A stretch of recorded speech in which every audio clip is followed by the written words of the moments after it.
Herkese merhaba, hoş geldiniz. Ben Cumhur Eşin. 12 seneden beri Almanya'dayım ve son 6 senede de entegrasyonla ilgili olarak çok ciddi bir şekilde çalışıyorum. Bütün birikimlerimi sizlerle paylaşmak için bu kanalı kurdum ve kademe kademe sizlere bilgilerimi aktarmaya çalışıyorum. Çünkü düsturum paylaşılmayan bilgi fayda getirmez. Bu videomda bir farklılık ortaya koyacağız. Sizi bu videomda biraz beyin fırtınasına doğru götürmeye çalışacağım. Özellikle son zamanlarda Türkiye'deki bir tartışma konusu beni çok meşgul ediyor. Bu tartışma konusu Türkiye'deki fiyatların artması sebebiyle ve bir anlamda enflasyonun 4 nala gitmesinin ardından insanların fiyatları kontrol edememesi, arkasından her gün başka bir zam haberiyle kalkmaları, insanların topluma güveninin azalması, güveninin azalması sebebiyle insanların devlete güveninin azalması, birbirine güven olmayınca toplumla ilgili perspektifin, bakış açılarının olumsuz yöne doğru gitmesi. Bütün bunlar insanlarda okunuyor. Bunlar sözel olarak da dile getiriliyor. Bu sözel olarak dile getirilen noktada benim bazı tespitlerim oldu. Bu konuda sosyal medyada da çok fazla video var. Bu videoların özeti veya özütü şu şekilde, şu başlıklar altında bence özetlenebilir. Toplumsal çürümeden bahsediliyor. Toplumsal çürüme, sosyal çürüme, değerlerin bir şekilde ortadan kaybolması, insani değerlerin bırakılması, insanların parayla yatıp kalkması, her şeyin para olması, gencinden tutun yaşlısına kadar sabah euro, dolar ne kadar olduğuyla kalkıp akşam yatmadan evvel dua ile yatmak yerine euro, dolar kaç para oldu bunu bilerek yatacak hale gelmek. Bir şekilde maddiyatçılığın zirveye çıkması ve belki de maneviyatla da belki de paralel giden insani değerlerin biraz da rafa kalkması gibi yorumlar belki yüzlerce, belki binlerce video yapılıyor. Entelektüeller de dahil olmak üzere Zülfü Livaneli gibi ileri gelen veya geriden gelen başka entelektüeller gibi birçok insan bu konuda videolar çekti. Fikirlerini paylaşıyorlar. Mesela Zülfü Livaneli Türk'ün parayla imtihanından bahsetti ve bunu gene bir toplumsal ahlak boyutunda değerlendirdi. Ben buradan yola çıkarak sizi tarihi bir yolculuğa çıkaracağım ve ondan sonra da sizin bu konuda ne düşündüğünüzü size bırakacağım. Yani bu konuda biraz derin düşünme yapmada bence fayda var. Beyin fırtınası yapmakta fayda var. Sebep-sonuç ilişkisini sorgulamakta fayda var. Çünkü olanların neredeyse hepsinin toplumun ahlakının bozulmasından dolayı olduğu iddia ediliyor. Bu doğru mu, değil mi? Gelin bu konuya tarihsel süreç içerisinde bir bakalım. Benim aklıma gelen bir konu vardı bu videolar ve açıklamalardan sonra. Aklıma şu geldi. Özellikle son dönemde enflasyonun arttığı bir dönemde enflasyon ve döviz fiyatlarının bir şekilde kontrolden çıktığı dönemde bu tartışmaların ortaya çıkması rastlantı mı? Bunu düşünürken aklıma Almanya'nın, burada Almanya'ya gene bir döneceğiz tarihsel süreç içerisinde, Almanya'nın 1920 ila 1930 arasındaki süreci aklıma geldi. Yani o dönem Almanya için çok kırılmanın yaşandığı ve çok önemli olan bir dönem. Aynı zamanda o dönem bütün dünyayı İkinci Dünya Savaşı'na götüren, sürükleyen de bir dönem. O dönemde ne olmuştu Almanya'da? Şimdi Almanya Birinci Dünya Savaşı'ndan yıkılmış ve yenik bir şekilde çıkmıştı. Onun detaylarına girmiyoruz. Haksız bir şekilde yenik sayıldığını, yani haksız bir şekilde yenik sayıldığını demesek de haksız bir şekilde Versay'da çok aşağılanacak şekilde cezalara çarptırıldığını insanlar düşünerek Birinci Dünya Savaşı'ndan yenik ayrıldılar. 1920'lere gelindiğinde ekonomik anlamda çok büyük zorluklar vardı. 1923'e gelindiğinde ülkenin para birimi Reichsmark'ın değeri yok oldu neredeyse. Yok oldu diyebiliriz. Yani sıfır oldu. Orta kesim de dahil olmak üzere insanların yıllarca biriktirdikleri paralar, birikimler bir günde yok oldu. İnsanlar birbirlerine paraları ağırlığınca vermeye başladılar. Çünkü hiperenflasyon oldu ve artık parayı sıfırlarla kurtarmak imkanı da yoktu. İnsanlar ağırlıkla birbirlerine para ödemeye başladılar. Türkiye'de Cumhuriyet ilan edilirken Almanya'da vurgunculuk yasası çıkarıldı. Vurgunculuk yasası ya da tefecilik yasası da diyebilirsiniz. Çıkmasının sebebi fiyatların kontrol altına alınamamasıydı. Bugün 5 mark olan ekmek bir sonraki gün 500 mark olabiliyordu. Çünkü iş çığırından çıkmıştı. İnsanlar serbest piyasa ekonomisinde istedikleri gibi zam yapıyorlardı. Devlet müdahale edemiyordu ve artık bir şekilde insani değerlerin bırakıldığı ve paranın insanların aslında duygularını yöneterek, korkularını vesaire yöneterek kaosun içine sürüklendiği bir ülkeydi Almanya. Şimdi benim araştırmalarım sonucunda insanların o anda veya o süreç zarfında toplumları için verdikleri tepkilere bakalım. Hangi toplum bu tepkileri vermiş? Hangi toplum bu yorumları yapmış?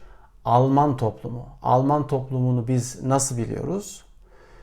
Toplumsal anlamda güvendiğimiz, ahlaki değerlerinin yüksek olduğu ve dürüst olarak bildiğimiz bir toplum Alman toplumu.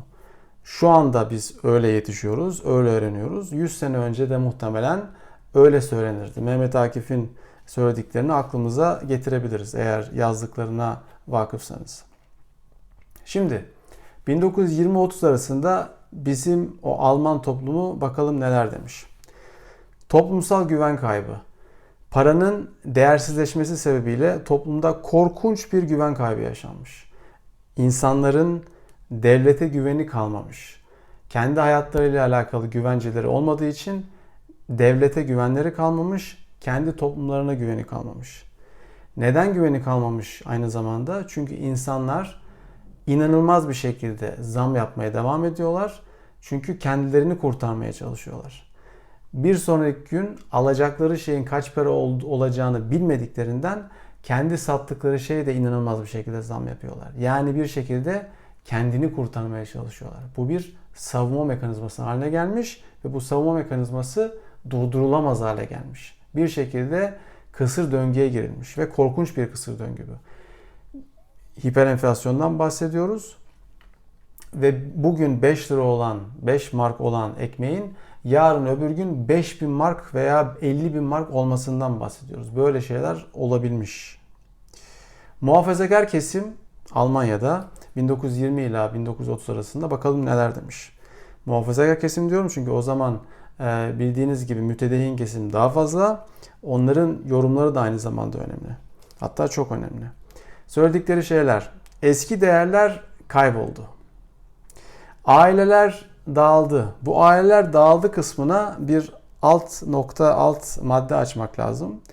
Burada çok önemli faktörlerden bir tanesi kadınların hiç olmadığı kadar iş gücünde yer sahibi olması. Yani oransal anlamda bakıldığında daha öncesinde hiçbir zaman 1920 ile 30'ların arasındaki gibi kadınlar iş gücüne katkı sağlamamış Almanya'da. Yani o zaman bu o zaman için zirveye çıkmış. Tabii ki şu anda daha fazla ama o zaman için düşünüldüğünde kadınların iş gücüne katkısı 1920 ile 30 arasında çok yüksek seviyelere gelmiş. Nispi olarak baktığınız zaman o sebepten muhafazakar kesim kadınlar çok fazla çalışmaya başladı. Biz değerlerimizi kaybediyoruz. Aileler dağılıyor demeye başlamışlar. Başka ne demişler? İnsanlar para için her şeyi yapar hale geldi demişler. Her şey para oldu demişler. Maddiyatçılık yayıldı demişler. 1923'teki vurgunculuk yasasından bahsettim ve bu şekilde Almanya'nın 1920 ile 1930 arasındaki korkunç zorlu döneminden kısaca bahsettim size. Buradan nereye gelmek istiyorum? Türkiye'deki şu anki tartışmalarda tabii yaklaşık 100 sene sonra olması çok normal. Çünkü biz serbest piyasa ekonomisine o zamanlarda geçmemiştik ve ekonomik veya iktisadi şartlar aslına bakıldığında yaklaşık 100 sene sonra işte serbest piyasası olsun, başka şartlar olsun aslında birçok noktada kıyaslanabilir ölçekte şu an Türkiye ve o zamanki Almanya. O zamanki nüfusu da çok fazla Almanya'nın. Bunu da aklımızdan çıkarmamak lazım. 70 milyon civarında bir nüfusu vardı yanlış hatırlamıyorsam. Türkiye'de tabii o zaman öyle bir nüfus yok ve iktisadi sistem de bambaşka bir sistem. Bunu da aklımızdan çıkarmamak lazım. Şunu söylemeye çalışıyorum. Türkiye'deki şu anki tartışmalar, hangi tartışma olursa olsun sebep-sonuç ilişkisinde sebep ahlak olarak görülüyor. Toplumsal çürümenin sebebi ahlakın bozulması. Sebep ahlak. Sosyal çürümenin sebebi ahlak. Bütün bu örneklerden yola çıkarak size soruyorum. Bundan emin misiniz? 1920 ila 30'lardaki Almanya'da olanları size söyledim. Şu anda hala toplumsal olarak, bireysel de çok fazla fark etmez, çok dürüst olarak gözüken, ahlaki anlamda ahlaki değerleri Türkiye'den daha üstün, daha üstte görülen toplumun iktisadi anlamda krize girdiğinde ve çok büyük bir krize girdiğinde 1920 ile 30'lar arasında yaşadıklarını, insanların toplumu nasıl gördüğünü, ahlaka nasıl baktığını, ahlakı sebep olarak göstermesini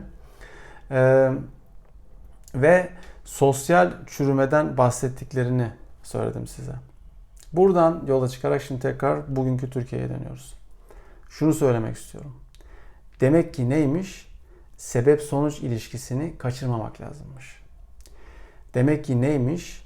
İşin sebebi ahlak olmak zorunda değilmiş. Demek ki neymiş? İşin sebebi birçok vakada olduğu gibi bu durumda da iktisadi şartlar olabilirmiş. Zamların gelmesi, insanların devamlı zam yapmasının sebebi ne olabilirmiş? İnsanların savunma mekanizmasına geçip kendilerini kurtarmak için bir sonraki günün belirsizliği, bilinmezliği sebebiyle daha da üstüne koyarak zam yapması olabilirmiş. Sebeple sonuç ilişkisini karıştırmamak lazımmış. Demek ki neymiş? Bütün bu tartışmalarda ahlak her zaman ağza alınmamalıymış. Bir de şunu aklımızdan çıkarmayalım. Çürüme, çürüme, çürüme. Devamlı bir çürümeden bahsedilir ve o çürüme süreklidir. Yani daha iyiye gitme pek yoktur. Yani şöyle baktığınızda son birkaç nesilde bu çürümenin acaba bir sonu gelecek mi? Bunu da düşünmek lazım. Yani nasıl bir çürümeyse o sosyal çürüme bir şekilde çürüyüp yok olmuyor. Yani bitmiyor. Yani bir şekilde devam ediyor. Yani doğada biliyorsunuz bir şey çürüdükten sonra sonu var. Bu sosyal çürümenin ne hikmetse sonu gelmiyor. Benim bütün bu açıklamalardan sonra sizi beyin fırtınasına bırakırken yapmak istediğim bir uyarı var. Bu çok önemli bir uyarı. Demin tarihsel süreç içerisinde bahsettiğim ve çok önemsediğim 1920 ila 30 arasındaki Almanya ve orada yaşanan gerginlikler sebebiyle arkasından çok kötü olaylar yaşandı. Ve o kötü olaylara, toplumsal kutuplaşmalara zemin hazırlayan dönem 1920 ila 30'lar. İktisadi düzenin, iktisadi sistemin çok kötü bir dönemi, toplumsal güvenin azaldığı bir dönem, insanların birbirine güveninin azaldığı bir dönem, ahlaki çöküş algısının toplumda olduğu bir dönem ve insanlar akabinde günah keçileri buluyorlar. Almanya'da yaşanmış olan tehlike ve sonrasında savaşa kadar götüren tehlike buydu. Bütün bu toplumsal çöküş, ahlaki çöküş tartışmalarından sonra günah keçileri bulundu. Yahudiler. Halbuki onlar aslında tabii ki işin içerisinde bütün bu ekonomik düzenin içinde suçlu değillerdi. Bambaşka şartlar, bambaşka dinamikler o şartları getirdi.